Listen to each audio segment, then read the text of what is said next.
गेल्या 2 दिवसांपासून ठाकरेंच्या शिवसेनेचे नेते भास्कर जाधव यांच्या कथित नाराजीच्या जोरदार चर्चा राजकीय वर्तुळात आहेत आणि यावर भास्कर जाधवांनी कार्यकर्त्यांचा मेळावा घेत आपल्या भावनांना वाट मोकळी करून दिलेली आहे। बघूया जाधव काय म्हणालेत। मी जो लढतोय तो काहीतरी मिळणार आहे म्हणून लढणार नाही आणि लढत पण नाही। पक्षानं मला गटनेता केलं नाही, पण गटनेता केलं नाही म्हणून मी कधी भाष्य केलं? आपल्या पक्षप्रमुखाला दिलेल्या शब्दाकरता भास्कर लढतोय। एरवी विरोधकांवर तुटून पडणाऱ्या भास्कर जाधवांनी स्वकीयांनाच लक्ष केलं। शिवसेनेतील फुटीनंतर प्रथमच त्यांनी मनातील नाराजी मेळाव्यातून मांडली। महाविकास आघाडी सरकारच्या काळात मंत्रिपदासाठी डावलण्यात आल्याची खदखद देखील त्यांनी जाहीरपणे बोलून दाखवली आहे। शिवाय पक्षफुटीनंतरही गटनेते पद दिलं नसल्याची खंत देखील जाधवांनी व्यक्त केली। मी जो लढतोय तो काहीतरी मिळणार आहे म्हणून लढणार नाही आणि लढत पण नाही। अरे मिळायचं असतं तर मला 2019 साली मला मंत्री करायला हवा होता का नको होता? सगळ्यात सिनियर कोण होता? मीच होतो ना। पूर्वी शरद पवार साहेबांनी मला मंत्री केलाच होता ना। इथं मला केला? मी कधीतरी माझ्या भाषणामध्ये कधीतरी याचा उल्लेख केला? सांगा जरा, एकानं कोणी पण सांगा की मला केलं नाही वगैरे असं। मला मिळायला पाहिजे होतं आणि मिळणं माझा हक्क होता, परंतु माझ्यावर अन्याय झाला। अन्याय हा शब्द मी वापरला नाही, पण मी बोलतो। ज्या वेळेला पक्ष फुटला त्यावेळेला गटनेता बदलायचा वेळाला, कारण एकनाथ शिंदे गटनेते होते। पक्षानं मला गटनेता केलं नाही, पक्षानं मला गटनेता केलं नाही, पण गटनेता केलं नाही म्हणून मी कधी भाष्य केलं? कधी तोंड उघडलं? कधी नाराजी व्यक्त केली? कधी सभागृहामध्ये संघर्ष करायचा थांबवला? थांबवला काय संघर्ष करायचा? त्यांच्या विरोधात बोलायचं थांबवलं? मला केला नाही। भास्कर जाधव हे देखील गुवाहाटीला येण्यासाठी बॅग भरून तयार होते, असा दावा शिंदेच्या शिवसेनेचे आमदार योगेश कदम यांनी केला होता। हा आरोप फेटाळून लावत या अफवांमागे पक्षातील घरभेदी असल्याचा आरोप जाधवांनी केलाय। आपण पक्ष सोडणार नसल्याचं त्यांनी ठणकावून सांगितलंय।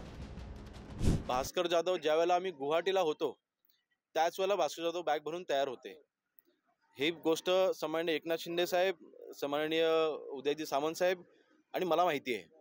आणि त्यावेळेला शिंदे साहेबांनी मला आणि उदय सामंतांना बाजूला घेऊन विचारलं होतं की भास्कर जाधव देखील यायला तयार आहेत, आपण काय केलं पाहिजे? त्यावेळेला भास्कर जाधवांसारखी व्यक्ती ही आपल्यासोबत नको ही भूमिका आम्ही त्यावेळेला मांडली होती। 20 तारखेला मतदान झालं, 20 तारखेला मी रेल्वेतून इथं आलो, 21 तारखेला हे सगळे गुवाहाटीला काय ते सुरतला गेले आणि गुवाहाटीला गेले आणि मला उद्धव साहेबांचा फोन आला, आपल्या कार्यालयाच्या समोर तुम्हाला ताबडतोब मुंबईला यायला पाहिजे। मी मुंबईला गेलो आणि उद्धव साहेबांच्या वर्षा बंगल्यावर बैठक झालेली होती की तुम्ही कुठेही जा, पण तुम्ही जर भाजप बरोबर गेलात तर भास्कर जाधव तुमच्या बरोबर नाही। आणि उद्धव साहेबांची एका सेकंदात नव्हे एका क्षणात प्रतिक्रिया आली की सगळे गेले तरी चालतील, आपण दोघांनी राहायचं आणि भास्करच्या विरोधात आपल्या भाजपच्या विरोधात लढायचं। दरम्यान भास्कर जाधवांच्या या नाराजी मागे कोकणातील ठाकरेंच्या शिवसेनेतील अंतर्गत संघर्ष कारणीभूत असल्याचं बोललं जातंय।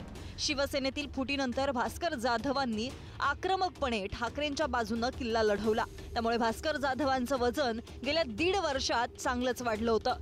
मात्र हीच बाब कोकणातील ठाकरेंच्या शिवसेनेतील वरिष्ठ नेत्यांना खटकल्याचं बोललं जातंय। कोकणात ठाकरेंच्या शिवसेनेत 2 गट, विनायक राऊत, अनंत गीते एका बाजूला तर भास्कर जाधव दुसऱ्या बाजूला। खासदार विनायक राऊत माजी खासदार अनंत गीतेंविरोधात भास्कर जाधव नाराज असल्याची माहिती। पक्ष संघटनेच्या कामातून डावललं जात असल्याची भास्कर जाधव यांची तक्रार।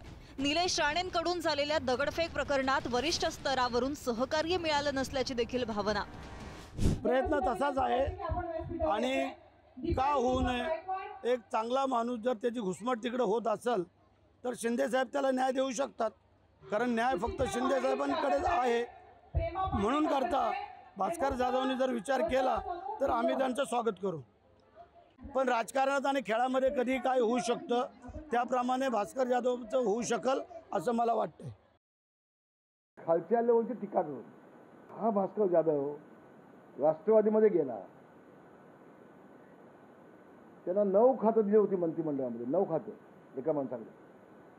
असं असताना पुन्हा शरद पवारांच्या पार्टीत खंड घुसून पुन्हा तो शिवसेनेमध्ये येतोय।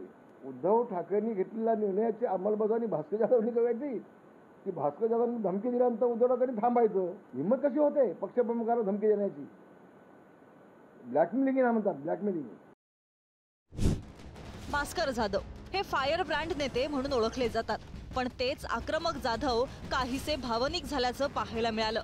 भास्कर जाधवांचा मुलगा विक्रांतनं आपल्या वडिलांच्या संघर्षाचा पाढा वाचला, त्यामुळे त्यांच्या डोळ्यात अश्रूही तरळल्याचं पाहायला मिळालं. दरम्यान भास्कर जाधव नाराज असल्याच्या चर्चा गेल्या 2 ते 3 दिवसांपासून सुरू आहेत. यावर ठाकरेंच्या शिवसेनेतील कोणत्याही नेत्यानं भाष्य का केलं नाही हा प्रश्न देखील आता उपस्थित होतोय. राजन चव्हाणसह ब्युरो रिपोर्ट, पुढारी न्यूज, रत्नागिरी.